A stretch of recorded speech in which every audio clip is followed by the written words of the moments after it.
जैसा कि नितिन जी ने बताया कि हमारी परिकल्पना क्या है, जन सुराज की आवश्यकता क्यों पड़ रही है बिहार में। तो जब रोग असाध्य हो जाता है, जिसका इलाज नहीं होता है, तो विशेष परिस्थिति हो जाती है। उसी प्रकार से बिहार की स्थिति लगभग ऐसी हो गई है जहां से हमारे प्रदेश को मजदूर राज्य का दर्जा प्राप्त हो जाना चाहिए। जो भी मुख्यमंत्री है 20 साल उन्होंने काम किया, कुछ अच्छे काम भी किए होंगे, उसकी सराहना होनी चाहिए। परंतु जिस प्रकार से बिहारियों की अगली खेप मजदूर बनने जा रही है, अब तक लगभग 3 करोड़ मजदूर, बिहारी मजदूर देश के अन्य प्रदेशों में किसी भी न किसी कंपनी में मजदूर, हेल्पर, ऑपरेटर बन गए हैं। उन बिहारियों की संख्या उत्तरोत्तर बढ़ती जाएगी। अगर इस तरह की व्यवस्था आप रखेंगे तो अगली खेप मजदूरों की खेप तैयार हो जाएगी।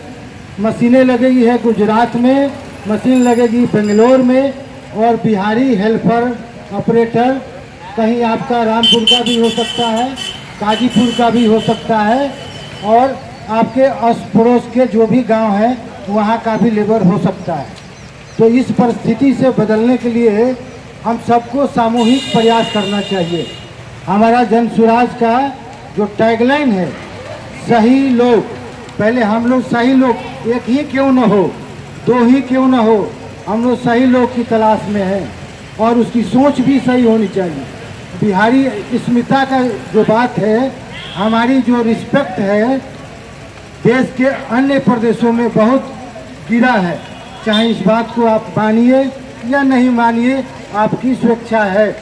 तो इसका मंथन, जैसे समंदर मंथन हुआ था तो उसमें विष भी निकले और अमृत भी निकला था, उसी तरह से बिहार का लगभग 3 दशकों का जो शासन, जो अपने आप को समाजवादी कहते हैं, उन्हीं के शासन व्यवस्था लगभग 3.5 दशकों से चल रहा है।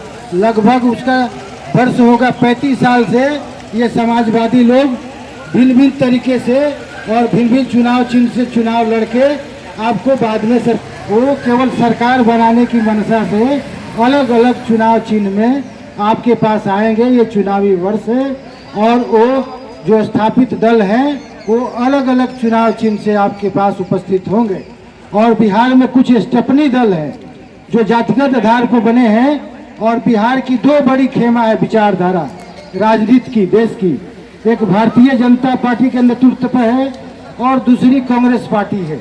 वो अपने स्टेपनी दल रखे हैं और भिन्न भिन्न जातियों के दल हैं, और उनको चुनावी वातावरण में 2, 4, 10 सीटें दे देते हैं और अपने जाति का ठेका उनको दे देते हैं।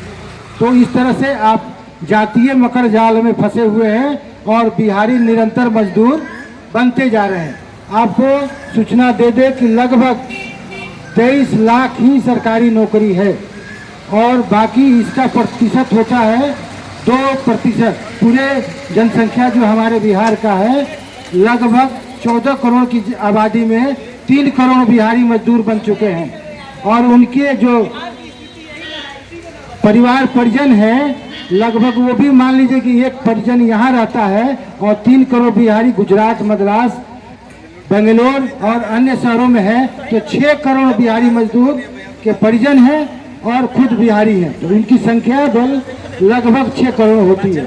बिहार का बजट है लगभग 3 लाख करोड़ रुपए, और 3 लाख करोड़ रुपए में जो बिहार का मालिक बनेगा, जिसको आप बना रहे हैं 20 सालों से, वो मालिक आपको लगभग गांव में 2% ही खर्च कर रहा है।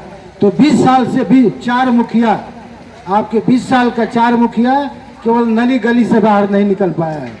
तो हमको लगता है कि बिहार के मुख्यमंत्री जो भी बने, उसको लेबर कॉन्ट्रैक्टर के रूप में स्थापित कीजिए। वो मुख्यमंत्री की कुर्सी पर बैठने के लायक नहीं है, क्योंकि वो लगातार मजदूर बना रहा है।